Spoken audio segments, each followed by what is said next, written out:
There's stuff I'd love to do. Like I'd like to make a shares video that's like, hey guys, here's a jar of marbles. This is the profit for the shareholders.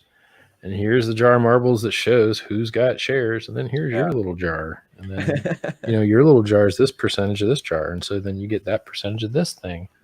Like I want, like it'd be nice to do something like that. Or I'd like to look at these whales and see how much bigger their stacks are. There's so much shit to do. Like the website itself.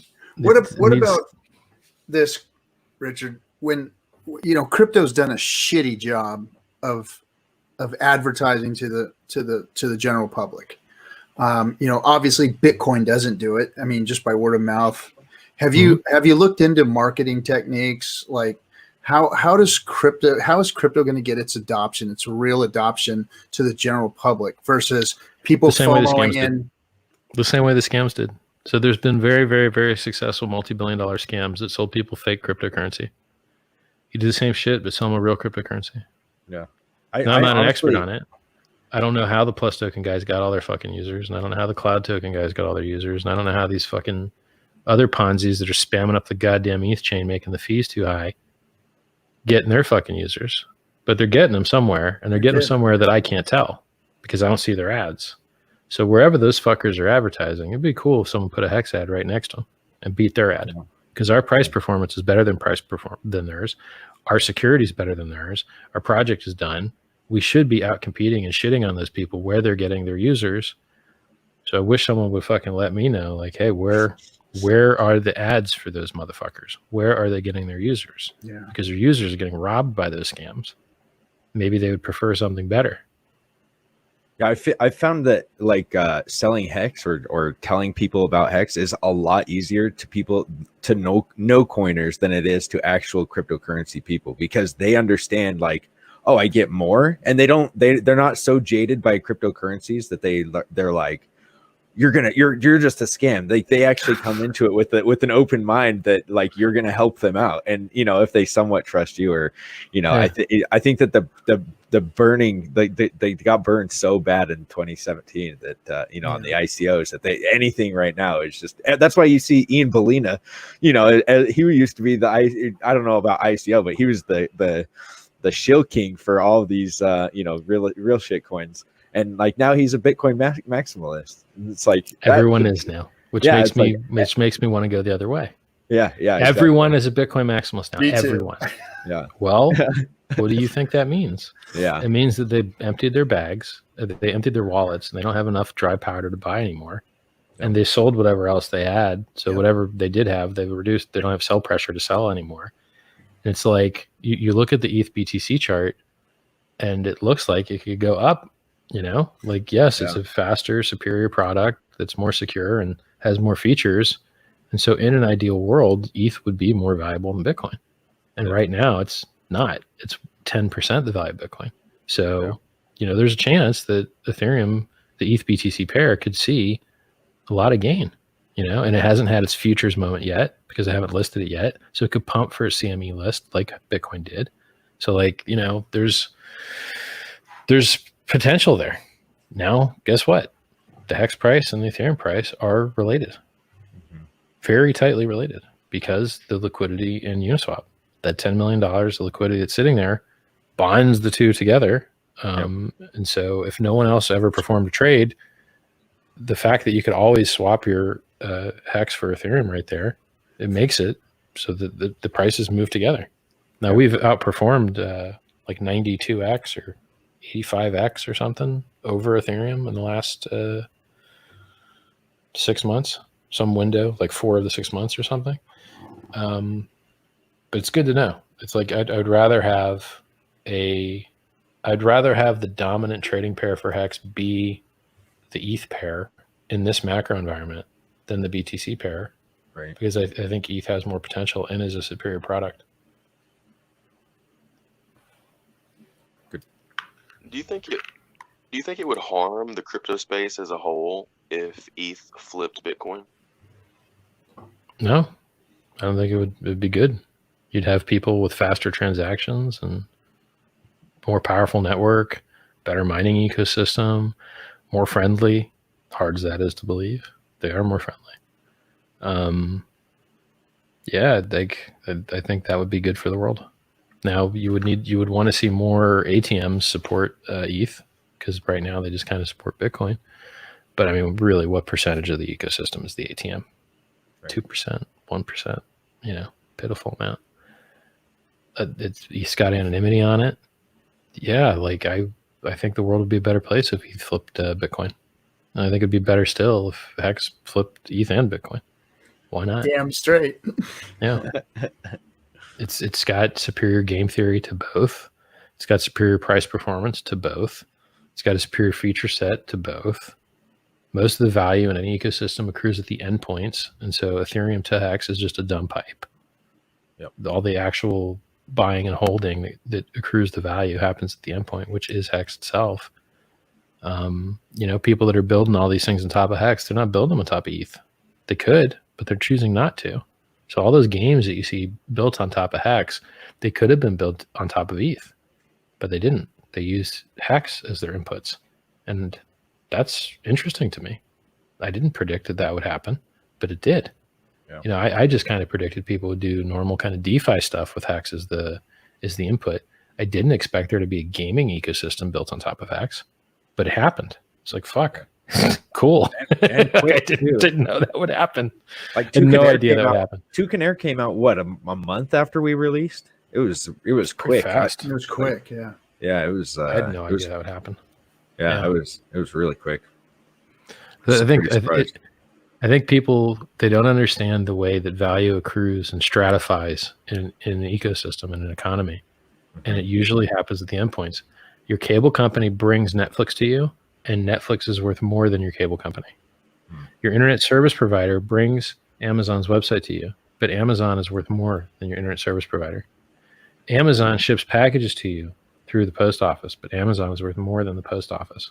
The value accrues at the end points, not the pipe in the middle, which is why Tether transactions, which are the most common transactions of all on the internet, I think they're a third of all Ethereum transactions. Tether transactions used to run only on the Omni network, which used to run only on Bitcoin. And Tether was a multi-billion-dollar project. Guess how much Omni's worth? $1 million. Does $200 or $300 of volume a day. $300 of volume a day. The price of an expensive dinner of volume a day. So a very valuable thing, Tether, operated on a substrate which derived no value from it whatsoever. So Omni did not benefit from empowering the most commonly used cryptocurrency in quotes in the world. And so that is proof that Hex can operate on top of Ethereum, and Hex can be amazing, and the Ethereum value itself is kind of, doesn't have to pump with Hex. It's good talking to you guys. Yay. Yeah, thank you, Richard, for coming on, man. It's been thanks for the invite, man. I just think it was good to see you not having to take a ration of shit. It's rare. I'm not even used to it. I think you do really good though, man. I don't know how you keep fucking saying, like, I don't know how you keep it together, man, because I would either just exit scam the stream. I'd just be like, dude, F off, man. I don't want to do this. I don't know how I got your address now, bitch. I'm coming for you. I can't believe that guy. I don't think that guy gave his real address at all. Yeah, he was I really do not think he gave his real address at all. No, I do not think he lives in London at all. No. Somebody on Twitter said, hey, I got his address. He only lives 40 minutes away from me. What a piece of garbage. Like, how are you going to offer to so this is against the terms of service. Offering money to deprive people of their privacy is against the terms of service of almost everything on the internet. Doxing people is not allowed. And so he's offering money to dox, and it's like, what the fuck? You realize it, like, crypto people do get killed. Like, there are crypto rich people that have been fucking like tortured and killed, and there are people that have been swatted and shit. And you're like, why would you think it's okay to do that? Yeah, it's not okay to do that. It's the opposite of okay. It's so not okay that it's against the terms of services. Like, but he's so dumb. I'm a certified lawyer. I don't know who certified you, man. Like Somebody Certified said that lawyers don't say somebody that. said they looked up all of the lawyers in Israel and in London, and he was not on the bar. So it's like, there you go. That he's doesn't not even a surprise me lawyer. at all. Because He's like not even a lawyers lawyer. don't say like they don't say libelous and slanderous and defamatory things because they don't want to get fucking served and lose money over the deal. There was another stream where there was a lawyer who wouldn't show his face, of course, on the stream, and he literally put a bounty out on Hex, and was sick in the SEC on Hex. Well, so did and he. told everybody that they can get a bounty by going out and claiming against Hex. Dude, the SEC already knows that Hex exists. They do. Of course they do. And like let them do their job. You guys spamming them and like wasting their bandwidth is not helping them. Let them go. Do you know how many scammy, shitty things there are in crypto? Let them go fuck those things up. You're wasting their time. Like it's crazy. And he was talking at an anonymity. Wasn't it an anonymity kind of yes, conference? The conference was called Anon, but he says that Anon doesn't really mean anonymity. And after I searched several different pages of the site, I can't find anything it could mean other than that, because it doesn't mean like Austrian network something. There's no other place on the website that I can find anywhere where there's other reference to what Anon could mean, other than its common definition of anonymous. So yeah. Weird. And he's part of crypto. That's and if you are pretty, you're part of the crypto space. That's exactly what it means. I don't know. Where he's whether the thing is named anonymous or Austrian network operators niceness or something. Who the fuck knows? That's not the part that matters. The part that matters is like, if you're gonna do your research, you better be right. How can you do your research and not read the white paper? How can you do your research and not read the disclaimer? How can you do your research and not know the difference between one level and multi-level? Like how you cannot.